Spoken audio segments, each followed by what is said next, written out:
하나님 말씀 에베소서 3장 8절에서 13절 우리 함께 읽겠습니다. 모든 성도 중에 지극히 작은 자보다 더 작은 나에게 이 은혜를 주신 것은 청량할 수 없는 그리스도의 풍성함을 이방인에게 전하게 하시고 영원부터 만물을 창조하신 하나님 속에 감추어졌던 비밀의 경륜이 어떠한 것을 드러내게 하려 하심이라. 이는 이제 교회로 말미암아 하늘에 있는 통치자들과 권세들에게 하나님의 각종 지혜를 알게 하려 하심이니 곧 영원부터 우리 주 그리스도 예수 안에서 예정하신 뜻대로 하신 것이라. 우리가 그 안에서 그를 믿음으로 말미암아 담대함과 확신을 가지고 하나님께 나아감을 얻느니라. 그러므로 너희에게 구하노니 너희를 위한 나의 여러 환난에 대하여 낙심하지 말라. 이는 너희의 영광이니라. 아멘. 우리 에베소서 말씀을 공부하고 있는데 오늘 말씀은 이 8절부터 3장 8절부터 13절 말씀 아주 중요한 대목이 됩니다. 물론 다른 부분들도 말씀이 다 귀중하지만 특별히 오늘 읽은 이 말씀은 매우 중요한 의미들을 가지고 있습니다. 앞에 이제 그 7절하고 연결이 되는데 7절 말씀, 이 복음을 위하여 그의 능력이 역사하시는 대로 내게 주신 하나님의 은혜의 선물을 따라 내가 일꾼이 되었노라. 아멘. 요 구절을 요약하면 이 복음을 위하여 내가 일꾼이 되었노라. 이 복음을 위하여 내가 일꾼이 되었노라. 요렇게 정리할 수 있겠습니다. 이 이제 지식과 이 믿음은 우리들이 언제나 가지고 있어야 되는 말씀입니다. 이 복음을 위하여, 예수 그리스도의 복음을 위하여 내가 일꾼이 되었다. 예수 그리스도의 복음을 위하여 내가 일꾼이 되었다. 그런데 그것은 은혜고 그것은 선물로 내게 주신 것이다 하는 그런 이제 수식어까지 우리가 포함해서 7절 말씀을 보게 됩니다. 8절에 이제 넘어가서 8절부터 이제 13절까지 말씀은 요 7절 말씀 일꾼이 되었노라 하는 이 일꾼이 어떤 사람이고 어떤 은혜를 입었고 어떤 능력을 가지고 있고 또 그 일꾼으로서 어떻게 살아야 되는가 하는 말씀입니다. 오늘 이제 제목은 낙심하지 말라. 낙심하지 말라. 뭐 때문에 낙심을 할 수 있느냐면은 이 전도자 바울이 복음을 전하다 예수 그리스도의 복음을 전하다가 감옥에 들어갔단 말이에요. 잡히게 되고 감옥에 들어가게 돼. 다른 이유가 없습니다. 이 복음, 예수 그리스도의 십자가의 복음을 전한다는 그 이유만으로 감옥에 들어가게 됐단 말이에요. 그러니까 이 에베소 사람들이 이 바울을 절대로 잊을 수가 없거든요. 바울이 에베소에 복음을 전해줬단 말이에요. 예수 그리스도를 전파해 줬단 말이에요. 그래서 그들이 바울을 결단코 잊을 수가 없는데 복음을 전하다가 감옥에 들어가게 됐으니까 이 에베소 사람들이 낙심이 된 거예요. 우리식으로 말하면 쉽게 말하면은 예수님을 전하다가 어째서 감옥에 들어가노? 안 들어가도록 하나님이 지켜주시고 보호해 주시면 안 될까? 뭐 이런 생각도 할 수도 있겠고, 바울이 믿음이 없는가? 또 지혜롭지 못한가? 또 뭐 그런 생각도 할 수도 있겠고, 하여튼 하여튼 바울이 예수 그리스도의 복음을 전하다가 일꾼이 됐는데 복음 그 일꾼으로서의 사명을 다하다가 이 복음을 전하다가 감옥에 들어갔다. 그걸로 인해서 에베소 사람들이 많이 낙심하게 됐습니다. 그래서 바울이 그 낙심하지 말라. 그 환난은 그 고통은 오히려 영광이다. 이렇게 표현을 했습니다. 13절에 끝에 가면 그 말씀이 나옵니다. 그래서 낙심하지 말라 하는 말씀. 오늘 우리가 이제 이 말씀을 우리들에게 그대로 적용을 합니다. 예수 그리스도의 복음을 전하기 위해서 내가 일꾼이 됐는데 혹은 목사로 혹은 집사로 혹은 성도로 혹은 그리스도인으로 하나님의 사람으로 이렇게 우리가 일꾼이 됐는데 전도자가 됐는데 낙심을 할 수 있단 말이에요. 이런 일 저런 일 여러 가지 일들로 인해서 낙심이 될 수 있단 말이에요. 그래서 주님께서 우리에게 하시는 말씀이 낙심하지 마라. 낙심하지 마라 하는 말씀을 하시는 겁니다. 우리 다시 한번 해보겠습니다. 자기 보고 두 번 이야기합니다. 낙심하지 마라. 같이 시작. 낙심하지 마라. 낙심하지 마라. 주님의 말씀입니다. 우리가 만약에 복음을 안 전하고 그냥 가끔 한 번씩 교회 와서 예배 드리고 집에 가고 그냥 봉사한다 그러면 한 번씩 봉사하고 또 어디에 여행 가자 그러면 여행이나 가고 이렇게 쉽게 말해서 별로 표 안 나게 조용조용하게 살면은 핍박도 안 받아요. 당연히 감옥에 들어갈 일도 없겠죠. 아이고 나는 전도 안 했습니다. 나는 복음 안 전했습니다. 나는 예수 그리스도를 믿기는 믿는데 내가 믿음이 없어요. 하면서 그냥 적당히 대답하고 이래 넘어가면은 감옥에 들어갈 일도 없고 환난을 당할 일도 없고 핍박을 당할 일도 없고 어려움을 당할 일도 없습니다. 당연히 뭐죠? 낙심할 일도 없는 겁니다. 특별히 뭘 했어야 낙심이라는 게 생길 수 있는데 그 낙심할 일이 없는 거예요. 그런데 바울이 13절에 말씀한 것처럼 그 환난을 그 고난을 겪지 아니한 사람에게는 뭐가 없다? 영광이 없단 말이에요. 그래서 고난이라는 것하고 영광이라는 것은 이것은 저울의 양추와 같이 이것은 늘 두 개가 같이 갑니다. 그 영광만 있지 않고 고난만 있지 않습니다. 고난이 있으면 영광이 있고 또 영광이 있다는 것은 반드시 고난이라는 그런 과정이 다 있었던 겁니다. 그래서 로마서에서도 그런 말씀을 그대로 한 겁니다. 로마서에서도 고린도서에서도 이야기하고 그러니까 사도 바울이 복음을 전하다가 받은 고난이 환난과 역경이 아주 극심하거든요. 너무너무 많은 어려움을 겪었단 말이에요. 특히 이제 고린도 사람들한테 그것을 아주 소상하게 이야기를 다 했습니다.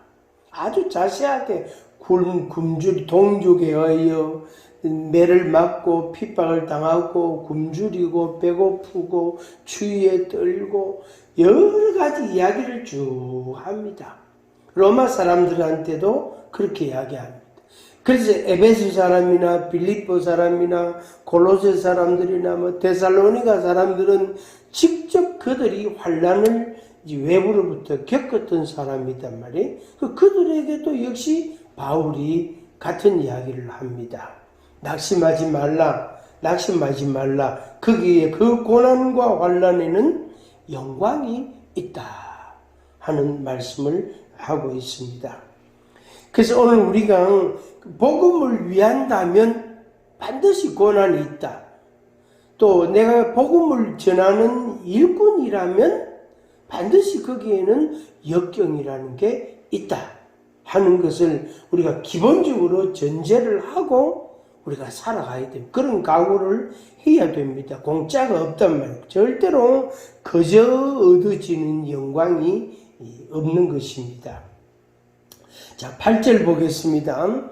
이제 바울의 고백입니다. 이 8절부터 사실 내용이 바울의 고백이에요. 바울의 고백. 자기 자신에 대해서 모든 성도 중에 지극히 작은 자보다 더 작은 나라고 표현했습니다.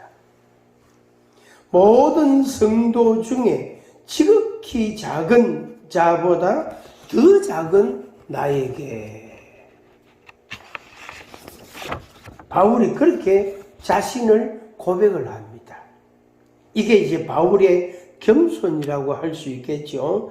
결코 작은 자가 아니거든요. 아주 유능한 자고 똑똑한 사람이단 말이에요. 지혜가 있는 사람이단 말이에요. 그런데 자기 자신을 그렇게 표현했습니다. 누구한테? 에베소 사람들한테. 에베소 사람들한테. 그러니까 바울이 에베소 사람들한테 복음을 전했다. 그 복음도 다른 도시들보다 더 많이, 더 오랜 시간을 전했습니다. 그리고 그들에게 바울이 정말로 사랑을 쏟았습니다. 사랑을 쏟았단 말이에요. 그래서 에베소 사람들이 바울에 대해서 너무나 잘 압니다. 잘 알고 있습니다. 그런데 바울이 자기 자신에 대해서 성도 중에 지극히 작은 자보다 더 작은 나에게 이 복음을 맡기셨다. 이 은혜를 주셨다. 그렇게 바울이 고백을 합니다. 이 은혜를 주신 것은 측량할 수 없는 그리스도의 풍성함을 이방인에게 전하게 하시고, 이걸 요약하면은 나에게, 이방인에게 전하라고. 나에게 이 은혜를 주신 것은 이방인에게 전하게 하라고. 이방인에게. 그게 뭘 전하느냐 하면은 그리스도, 측량할 수 없는 그리스도의 풍성함을 전하라고. 쉽게 말씀드리면은 모든 것보다 그리스도. 그러니까 다른 것들은 없어도 그냥 불편하고 조금 곤란하고 조금 그렇지만은 그리스도가 없으면 안 된다. 모든 것이 있는데 그리스도가 없으면 그것은 아무것도 없는 것이다. 그래서 그리스도의 풍성함을 이방인에게 전하게 하려고 자기에게 이 은혜를 주셨다. 정말로 자기가 작은 자고 연약한 자인데 이방인에게 그리스도의 풍성함을 전하게 하려고 그렇게 하셨다 하는 걸 바울이 고백을 합니다. 당연히 우리는 이 고백을 동일하게 해야 됩니다. 우리가 이방인에 속하잖아요. 우리가 혈통상으로는 우리가 이방인에 속한단 말이에요. 그러니까 이방인인 내가 복음을 받았다. 예수 그리스도의 은혜를 입었다. 그리스도의 풍성함을 내가 받았다 하는 것은, 이것은 상상할 수 없는 은혜가 되는 겁니다. 그러니까 이스라엘에게 이 복음이 전해진 것도 놀라운 것인데, 그들 중에 바울을 하나님께서 이방인에게 전하도록 일꾼을 삼으셨는데, 그 바울로 인해서 우리가 그리스도의 풍성함을 전해 들었단 말이에요. 그래서 우리가 예수 그리스도를 알게 되고 믿게 되고 예수 그리스도와 함께 사는 자가 된 것입니다. 9절 말씀 보겠습니다. 영원부터 만물을 창조하신 하나님 속에 감추어졌던 비밀의 경륜이 어떠한 것을 드러내게 하려 함이라. 드러낸다. 나타나게 한다. 보여지게 한다. 이렇게 다른 사람들이 많은들이 다 볼 수 있도록 이렇게 열어 보여준다는 그런 의미겠죠. 드러내게 하려 하시다. 이방인에게 전하게 하시고 드러내게 하려 하시고 같은 의미입니다.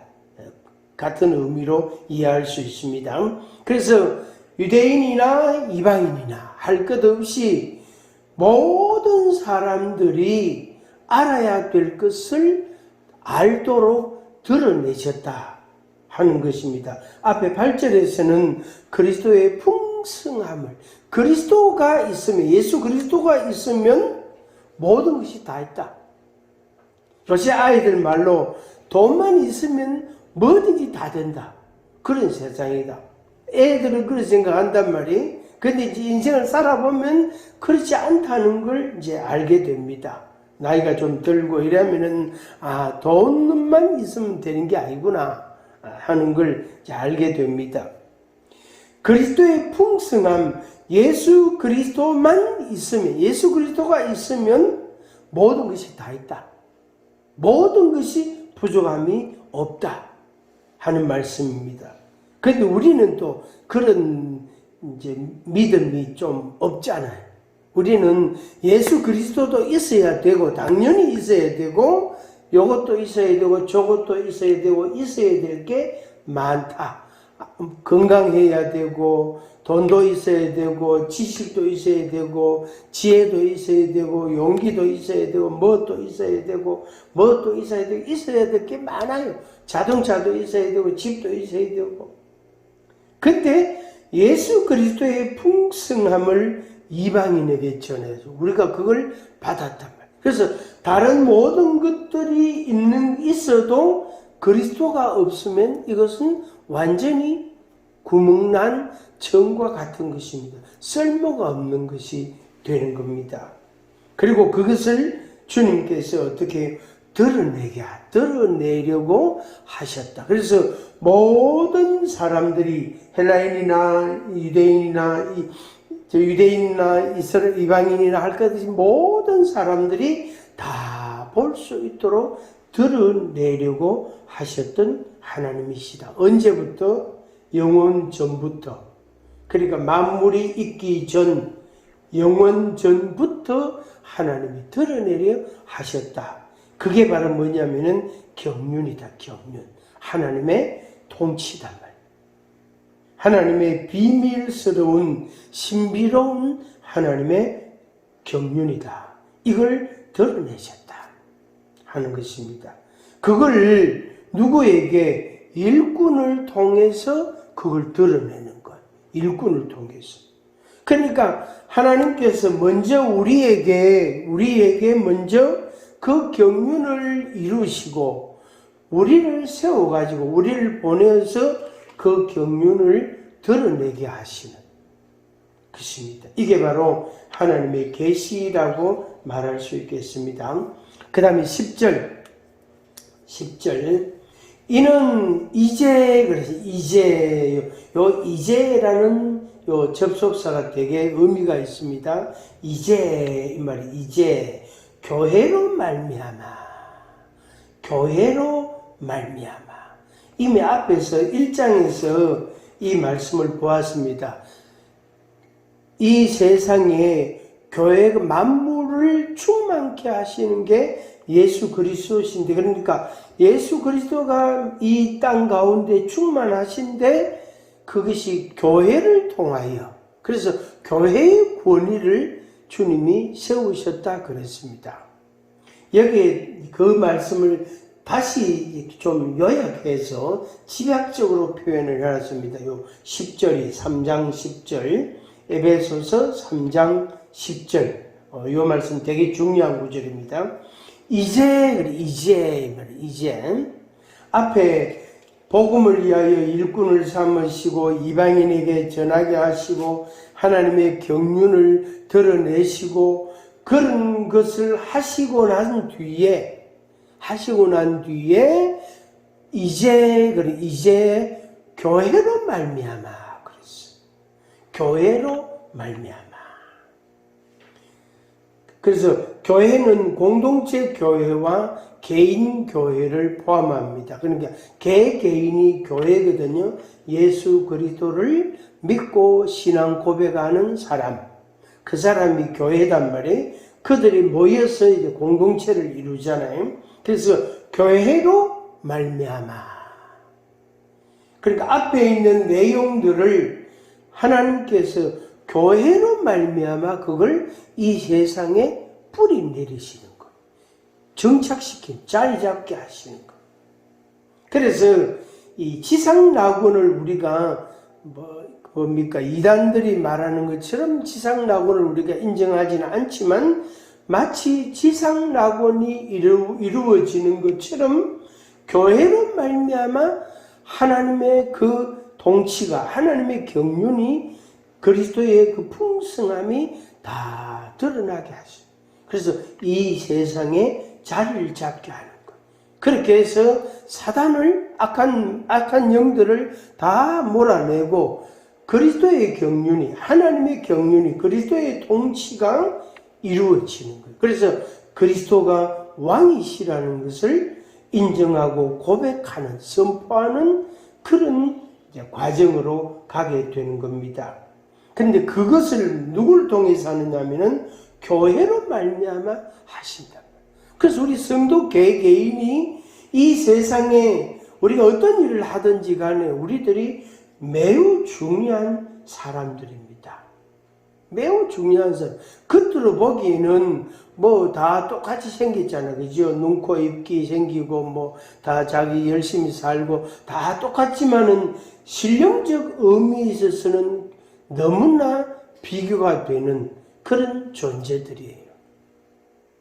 그래서 우리가 그러니까 육을 가지고 살아가면서도 영적 존재에 대한, 영적 종귀에 대한 이 확신을 우리가 가지는 것은 매우 중요합니다. 반드시 가져야 됩니다. 이것을 여러분 마음에 오늘 다시 한 번 더 확신하시고 믿음을 가지시기를 바랍니다. 교회로 말미암아 하나님이 이루신다. 교회로 말미암아 이루신다. 다시 한번 복습하겠습니다. 그리스도의 풍성함을 드러내시고 이방인에게 전하게 하시고 또 하나님의 경륜을 드러나게 하신다. 그걸 하나님이 그렇게 하신다 이 말입니다. 그런데 이제 교회로 말미암아 하시는 일이 뭐냐면은 10절에 하늘에 있는 그랬어요. 하늘에 있는, 요 하늘에 있다는 말은 영의 세계, 영적 세계라는 의미로 이해하면 되겠습니다. 눈으로 볼 수 없는, 보이지 않는 세계.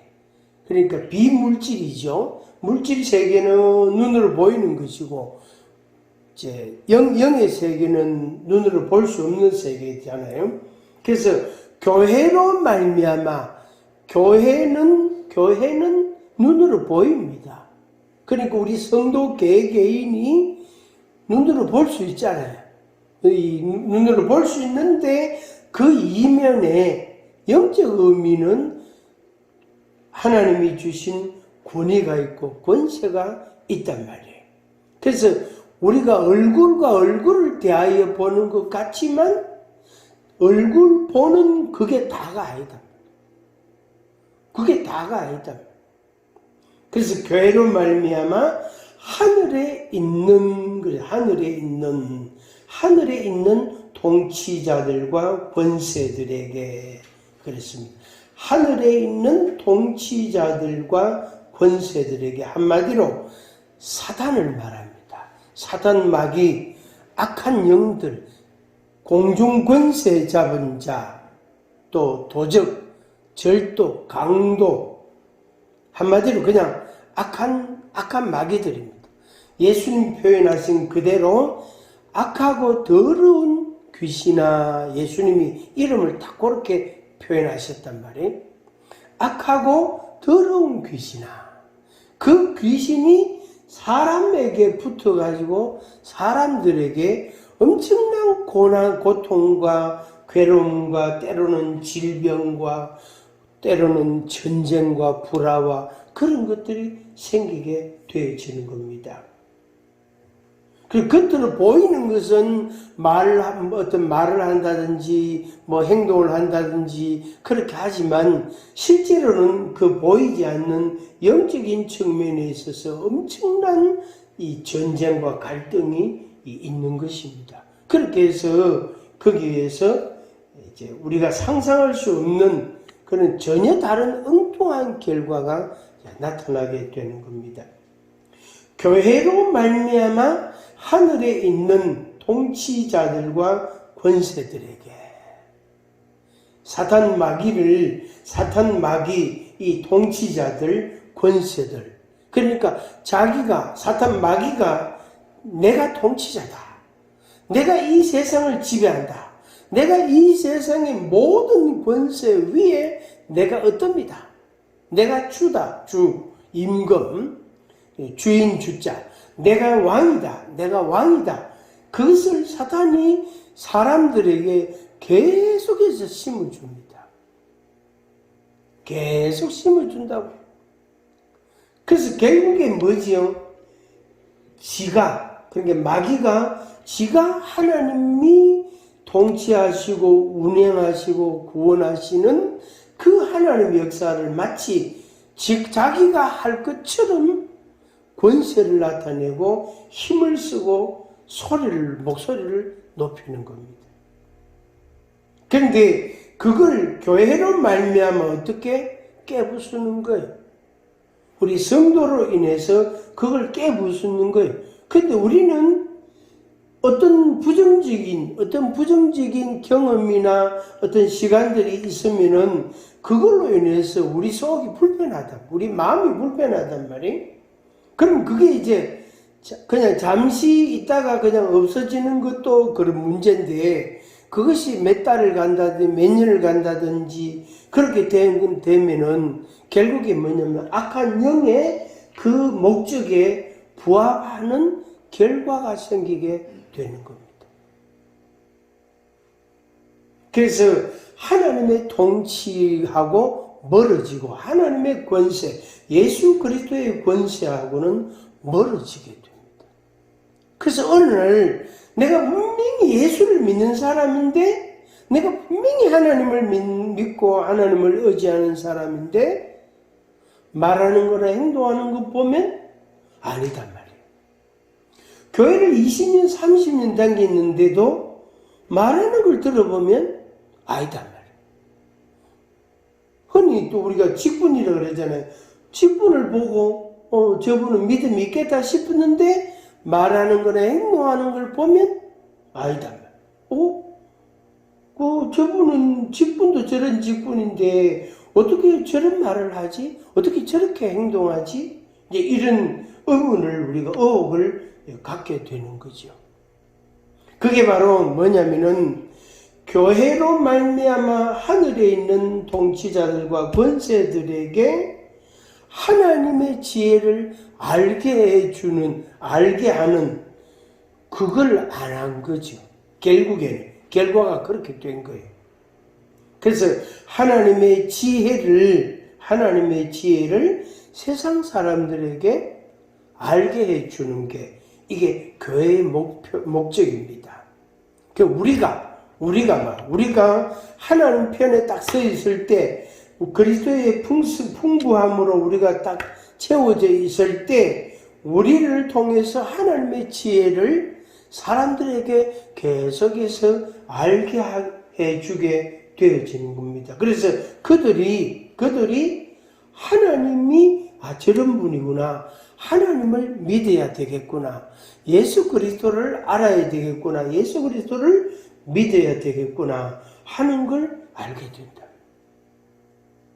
그래서 하나님의 지혜는 뭐지요? 하나님의 지혜의 최고봉, 하나님의 지혜의 결정판이 뭐지요? 십자가의 죽음이에요. 왜 하나님께서 그냥 개개인을 불러가지고 구원을 받게 하고 그에게 회개를 시키고 은혜를 주시고 구원해서 천국으로 데리고 가면 될 텐데 왜 십자가를 지게 하시고 그것을 보고 믿게 하심으로 그 믿는 자만 구원하시는, 왜 그게 하나님의 그런 식으로, 그런 방법으로 왜 하나님이 하셨을까? 그게 하나님의 지혜단 말이에요. 그리고 그걸 어떻게 해요? 전도에 미련한 방법. 그러니까 먼저 믿는 사람들이 다른 사람들에게 그것을 자꾸 전해줘가지고 그들이 그걸 받아들이고 믿게 하고 구원받게 하고 이렇게 하신다. 그게 하나님의 지혜라요, 그게. 그러니까 악한 영들이, 악한 마귀들이 어떻게 해요? 교회를 깨부수는 거예요. 성도 개개인을 무너뜨리는 거예요. 목사를 무너뜨리는 거예요. 공동체 교회를 흩어버리고 무너뜨리는 거예요. 그렇게 해서 어떻게 됩니까? 하나님의 지혜를 알게 하지 못하게 하는 거예요. 그러니까 하나님의 지혜가 방금 말씀드린 대로 예수 그리스도의 십자가가 하나님의 지혜의 결정체단 말이에요. 왜 예수 그리스도 독생자를 십자가에 죽게 해서 그걸 보고 믿게 하느냐? 그냥 구원하면 될 텐데, 회개시키면 될 텐데, 그게 하나님의 지혜다. 그래서 진주를 아는 사람에게는 진주를 더 주고, 진주를 돌멩이 같이 취급하는 사람들한테는 진주를 안 주는 거예요. 보화인 줄 아는 사람에게는 보화를 자꾸 더 주고, 그걸 모르는 사람에게는 그 있는 것조차도 빼앗아버려. 그런 비유들이, 은유들이 성경에 여러 군데 나온단 말이에요. 그게 바로 하나님의 지혜입니다. 하나님의 지혜. 그래서 우리는 이 교회라는 존재, 내가 교회라는 이 존재로서의 하나님을 나타내시는 이 일꾼이라는 사실을 우리가 확실하게 마음으로 새겨야 됩니다. 내가 일꾼인데, 내가 전도자인데 뭐냐? 악한 영들을 극복하고, 영들을 대적하고, 그것들과 싸워 이기고 하나님의 지혜를 말해주는 사람이다. 그런 확신을 오늘 다시 한번 여러분들이 갖기를 바랍니다. 그 다음에 11절 보겠습니다.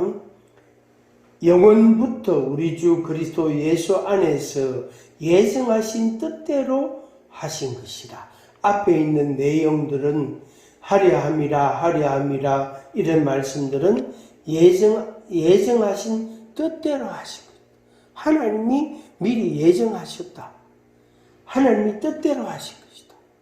그러니까 간단하게 한 말씀드리면, 왜 예수님이 십자가에 못 박혀 죽게 하신, 독생자를 왜 죽게 하셨는가? 그게 하나님의 예정이고 하나님의 뜻이다. 그래서 예수님께서 내 뜻대로 마옵시고 아버지의 뜻대로 되기를 원합니다. 이렇게 고백을 하셨단 말이에요. 이 잔을 내게서 지나가게 하옵소서. 그러나 나의 뜻대로 마시고 아버지의 뜻대로, 그 뜻이 바로 요 뜻입니다. 예정하신 뜻대로. 그래서 때가 되매 예수님께서 나시고, 때가 되매 십자가를 지시고, 때가 되매 부활하시고 성천하시고 다시 또 오실 주님이신 것입니다. 그래서 우리가 예정하신 뜻 안에서 우리들 개개인이 복음을 받게 되고 알게 되고 믿음을 가지게 되고 구원의 은혜를 감사하고 찬양하게 되어지는 것입니다. 우리가 그렇게 되어진 그 과정이 요 말씀이 11절이에요. 예정하신 뜻대로 됐다. 예정하신 뜻대로 됐다. 이건 운명이 아닙니다. 운명이 아니에요. 예정하신 뜻대로 됐다. 어제 어떤 분하고 어떤 분한테 상담 전화 같은 그런 전화가 왔는데 그런 이야기를 하더라고요. 자기가 어떤 사람을 만났는데 그 사람은 그 도시에서 유명한 사람이래요. 그 사람 남편은 그 도시에서 유명한 사람이래요. 많이 알려진 사람이래요. 그런데 그 부인이 이제 절에 많이 댕기다가 한 50년 넘게 댕기다가 이제 교회로 왔는데, 교회에 와가지고 이제 새벽기도도 오고 이렇게 예배도 참여하고 이렇게 하면서 교회 오니까 너무 좋다 하면서 그렇게 한다면 이제 한 5개월 뭐 교회 온 지 됐다 이러는데, 그분을 만나서 다른 이야기, 또 제3의 인물을 이야기를 듣는데, 뭐냐면은 어떤 사람이 또 교회를 다시 자기가 교회를 나왔는데 자기가 점하는 거 있잖아요. 그거 하다가 이제 그거 다 치우고, 요새 말로 돈벌이도 안 되고, 요새 그 철학관 이런 것, 자기 직업으로 하는 사람들이 상당히 많거든, 전국적으로. 그래서 그러니까 하여튼 돈도 안 되고 해가지고 그냥 교회로 간다. 예수 믿어야 되겠다 하고 예수를 믿게 됐답니다. 그런데 그 딸이, 그 사람은 이제 세 번째 인물, 그분의 딸이 이제 그 학생인데, 이 딸이 교회를 이제 자기 집안에서는 먼저 다녔대요. 그런데 그 딸이 자기가 교회 나오니까 이 딸이 교회 하나님을 믿는 믿음이 막 흔들린대요. 그래서 이 사람 말로 자기한테 내린 그 신이, 그 악한 마귀가, 그 귀신이 그 자기 딸한테 가면 안 된다고 그렇게 안타까워하고 마음이 힘들어한대요. 그래서 기도를 한다 그러면서. 그런데 그 가만히 놔두면 진짜 흘러가거든요. 엄마가 그 마귀를, 그 신내림을 거절하면은 딸한테 내려갑니다. 안 가면 며느리한테 갑니다. 그런데 거의 다 딸한테 가요. 거의 다. 며느리는 사실은 성이 다르잖아, 그죠? 성이. 그래서 그 사람이 그런 걱정을 많이 한답니다. 그래, 그분이 5개월 됐다 하는 그분이나 그분 옆에 있는 또 다른 부인이나, 그게 바로 예정하신 뜻대로 되어진 과정이에요. 우리들이 예수를 믿은 것도 그렇게 된 겁니다. 그제 제가 아버지 집에 갔다 왔는데, 아버지가 그날따라 차 주차하는 데까지 내려오셔가지고, 날씨도 쌀쌀한데, 그래가 문을 열고,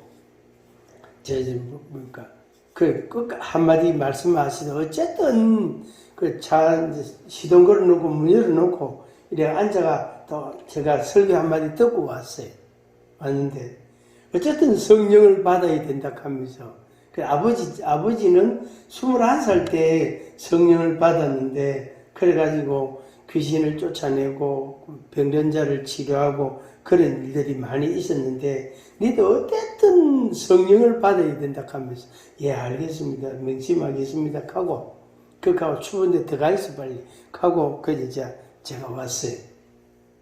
그 예정하신 뜻대로 하신 것이라. 우리가 마음에, 우리가 이제 지식인데 11절 말씀이 예정하신 뜻대로 되어지고 있다. 이것도 저것도 이런 일 저런 일도 전부 다 하나님의 예정하신 뜻대로 된다. 되고 있다. 될 것이다 하는 그런 믿음을 우리가 가져야 됩니다. 자, 그 다음에 12절.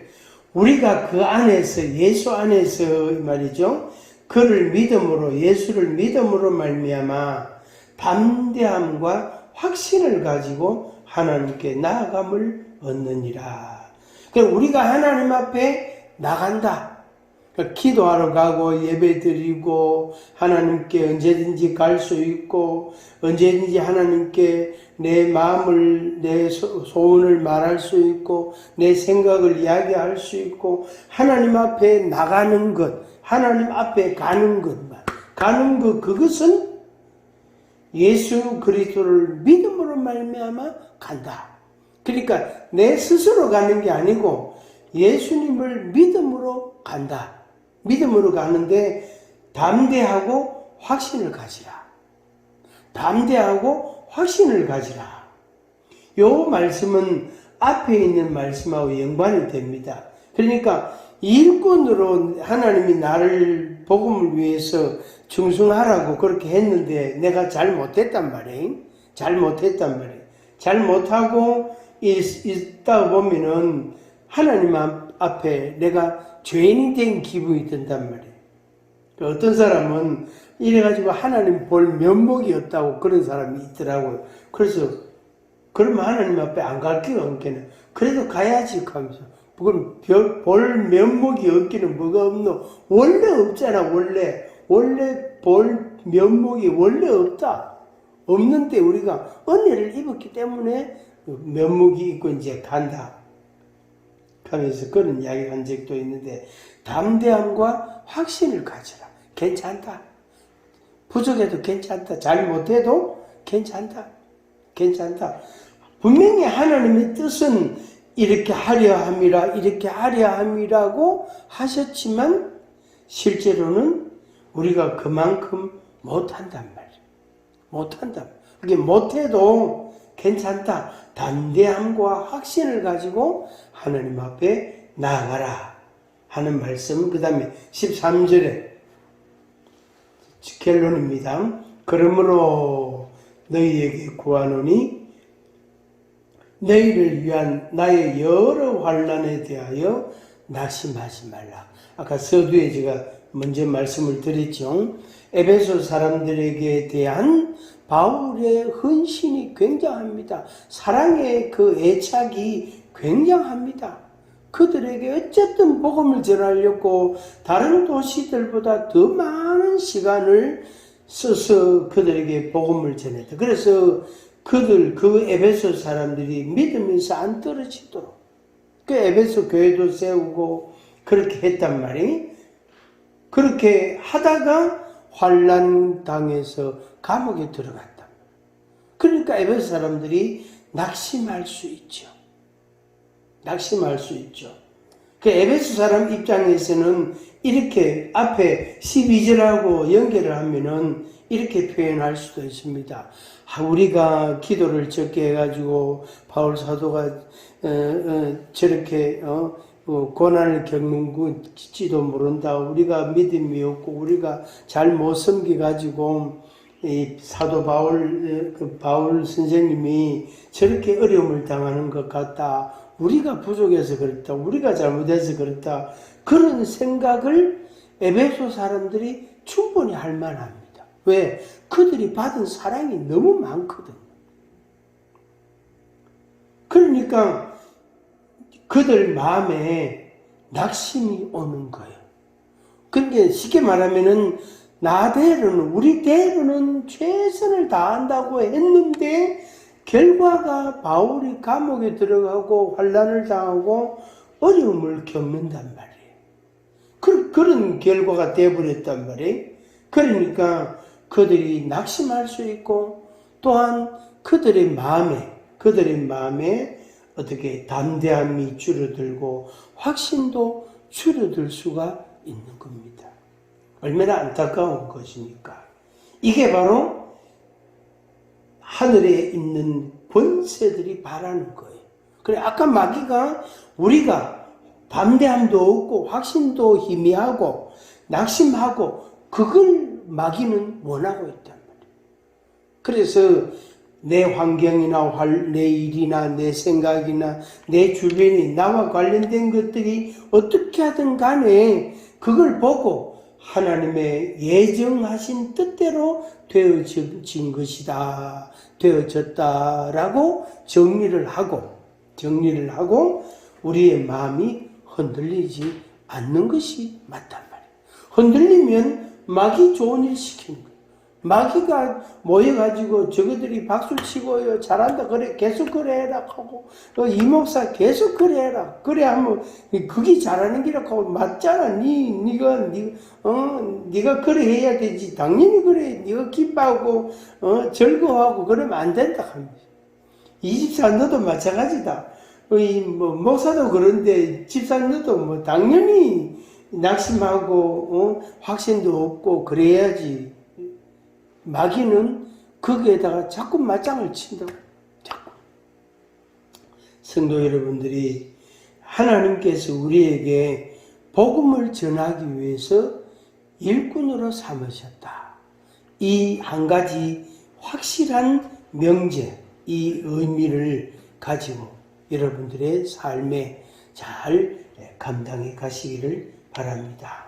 낙심하지 마시고 담대하고 확신을 갖고 그렇게 하나님 앞에 충성스럽게 감당하시기를 바랍니다. 기도하겠습니다. 아버지 하나님 감사합니다. 우리에게 주신 이 구원의 은혜, 그리스도의 이 풍부함이 우리에게 정말로 풍부하게 하시고 그리스도만 있으면 다른 것들이 좀 부족해도 문제가 안 되고 괜찮고 충분히 해볼 만하고 또 견딜만 하고 충분히 살아갈 수 있습니다. 반대로 모든 것이 다 있다 할지라도 그리스도가 없으면 구멍난 천과 같습니다. 아무 쓸모없이 버려야 되는 그런 천 조각에 되어집니다. 하나님 아버지, 우리가 우리에게 주신 이 사명 잘 감당할 수 있도록 은혜를 주옵소서. 악한 영들은 주 예수 이름으로 명하노니 우리에게서 떠나갈지어다. 주님의 그 능력을 믿고 권세를 믿고 주의 예정하심을 믿고 주의 뜻을 믿고 우리가 담대하고 낙심하지 아니하고 나아갈 수 있고 또한 감당할 수 있도록 인도하여 주시옵소서. 예수님의 이름으로 기도하옵나이다. 아멘. 나의 등 뒤에서 우리 찬양하겠습니다.